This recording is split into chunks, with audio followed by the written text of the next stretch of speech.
बात तो समय के बाद बाली सुग्रीव द्विंद्वनी भाई लड़ता लो आपस में। प्रभु रामचंद्र जी महाराज छुप के बाण मारता नहीं बाली की, बाली धराशायी हो जाता ने। जब राम जी सामने आवते नहीं बाली कहता ने कि कारण कौन नाथ मोहि मारा, मैं बैरी सुग्रीव ही प्यारा। धर्म है तू अब तरयू गोसाई, अमार ही मोहि व्याध की नाई। कहत ने बाली की हे प्रभु हमार दोष का रहल किरुआ छुप के एगो बहलिया के जैसे हमके बाण मार दहनी। ये हमार आपस के झड़ा रहल भाई भाई के। का कहते ने बाली कि अइला आर बीच में तो काहे के, अइला बीच में तो काहे के, अरे लुकाई गइल रा। भाई भाई के लड़ाई में चिन्हा गइल रा, भाई भाई के लड़ाई में चिन्हा गइल रा। अइला बीच में है, अइला बीच में तो काहे के लुकाई गइल रा।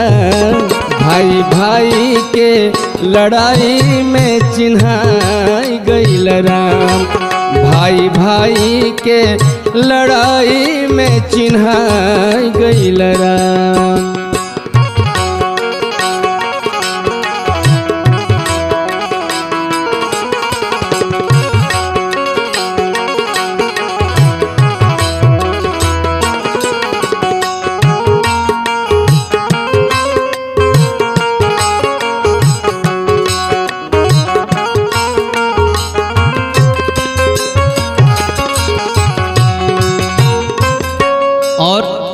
कहतने बाली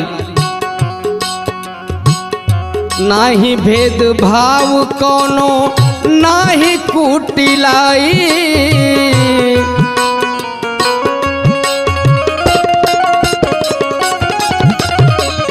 नाही तो से मोह से कोनो हर झगड़ा लड़ाई।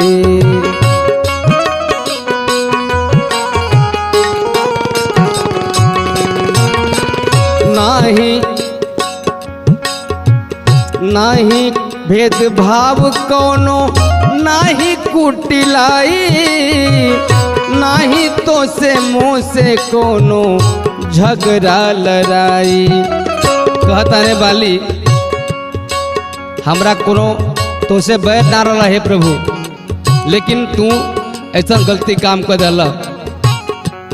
अरे मरलो नाहे के में पान नहीं कैला पहचान, मरला नाहक में पान नहीं कैला पहचान।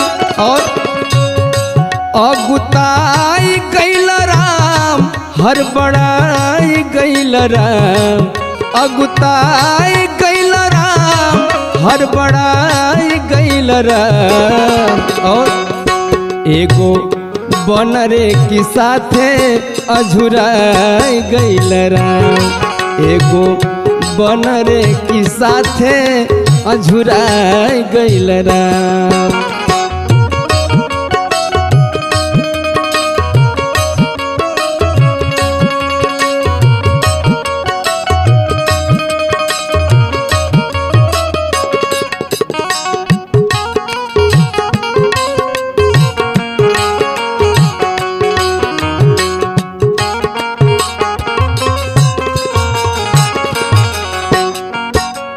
कहतने बाली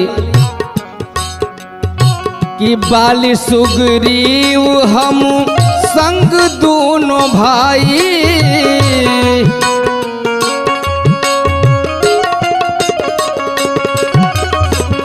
जनल न बुझल कैला कवन चतुराई।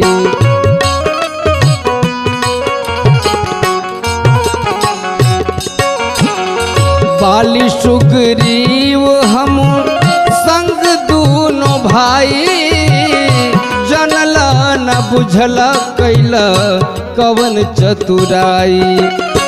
आ जब मारही के रहा तो सामने से लड़ाई कैल रहता है, हे प्रभु छुप के काहे वार कैला, और छुप के मार दिहल तीर बड़का बनताड़ वीर। छुप के मार दिहल तीर बड़का बनत बाड़ वीर। और बिसियाई गैल राम खिसियाई गैल राम, बिसियाई गैल राम खिसियाई गैल राम। एगो बनर की साथे अझुराई गैल राम, एगो बनर की साथे अझुराई गैल राम, एगो बनर की साथे अझुराई गैल राम। अइला बीच में तो काहे के लुकाई गैल राम, अइला बीच में तो काहे के लुकाई गैल राम। भाई भाई के लड़ाई में चिन्हाई गैल राम, एगो बनरे के साथे अझुराई गैल राम। भाई भाई के लड़ाई में चिन्हाई गैल राम।